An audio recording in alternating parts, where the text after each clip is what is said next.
भगवान भोलेनाथ जिन्हें हम शिव, महादेव, शंकर, नीलकंठ और महाकाल के नाम से जानते हैं, हिंदू धर्म के सबसे महान देवताओं में से एक हैं।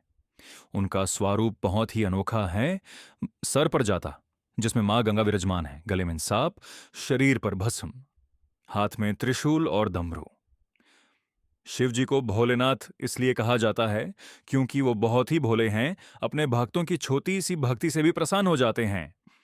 उनका निवास है कैलाश पर्वत, जहां वो माता पार्वती और अपने पुत्रों गणेश और कार्तिकेय के साथ रहते हैं। सृष्टि का आरंभ और शिव का रहस्य बहुत पुरानी बात है। जब ना पृथ्वी थी, ना आसमान, ना सूरज, ना चांद, तब केवल शून्य था। उस शून्य में एक शक्ति थी और वही शक्ति थी शिव। कहते हैं कि शिव न जन्मे हैं और ना कभी मारेंगे। वो अनंत हैं, निराकर हैं और सब कुछ उन्हीं से शुरू होता है और उन्हीं में समा जाता है। ब्रह्मा जी ने सृष्टि का निर्माण किया, विष्णु जी उसका पालन करते हैं और शिव जी उसका संहार करते हैं ताकि नए सृष्टि का जन्म हो सके। समुद्रा मंथन और नीलकंठ की कथा। एक समय देवता और असुर मिलकर समुद्रा मंथन कर रहे थे। इस मंथन से कई अमूल्य वस्तु निकली, जैसे लक्ष्मी जी, कौस्तुभमणि, ऐरावत हाथी और अमृत। लेकिन सबसे पहले निकला एक भयानक विष जिसका नाम था हेलाहल। यह विष इतना जहरीला था कि अगर वो पृथ्वी पर फैल जाता तो पूरी सृष्टि का विनाश हो जाता। सभी देवता और असुर डर गए और भगवान शिव के पास गए।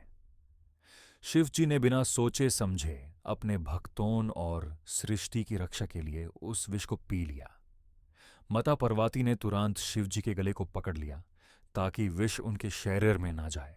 इससे उनका गला नीला हो गया और तब से उन्हें नीलकांठ कहा जाने लगा। माता पार्वती और शिव विवाह की कथा। माता पार्वती, जो हिमालय की पुत्री थी, बचपन से ही शिव जी को अपने पति के रूप में चाहती थी, परंतु शिव जी तो तपस्या में लीन रहते थे, दुनिया से अलग।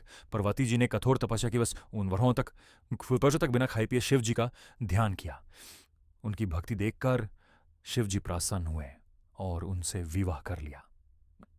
शिव पार्वती का विवाह एक महान उत्सव था। सभी देवता, ऋषि और गंधर्व इसमें शामिल हुए।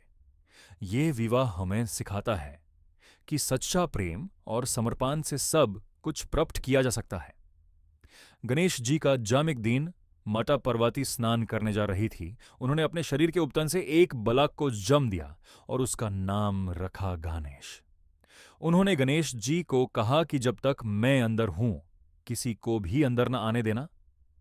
जब शिव जी वापस आए और अंदर जाना चाहा, गणेश जी ने उन्हें रोक दिया। शिव जी को क्रोध आ गया और उन्होंने गणेश जी का सिर काट दिया। जब पार्वती जी को पता चला, वो बहुत रोई और शिव जी से कहा कि उनके पुत्रा को वापस जीवित करो।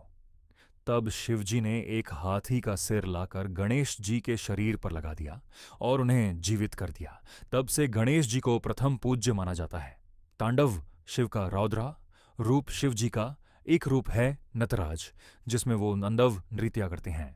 जब शिव तांडव करते हैं तो पूरी सृष्टि हिल उठती को है। तांडव का अर्थ है विनाश और नई शुरुआत। उनका तांडव हमें यह सिखाता है कि हर अंत के बाद एक नई शुरुआत होती है। रावण और शिव की कथा। लंका का राजा रावण शिव जी का बड़ा भक्त था। उसने शिव जी को प्रसन्न करने के लिए कठोर तपस्या की। कहते हैं कि रावण ने अपने 10 सिर एक एक करके शिव जी को अर्पण कर दिए।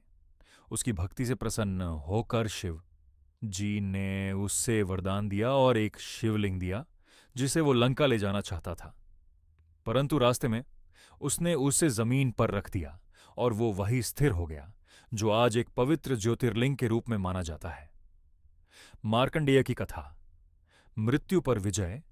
एक अर्षि थे मृकांडु, जिन्हें एक पुत्र प्राप्त हुआ, मार्कंडेय, लेकिन उसकी आयु सिर्फ 16 वर्ष की थी। जब उसका अंतिम समय आया, मार्कंडेय शिवलिंग से चिपककर शिव जी का जाप करने लगा।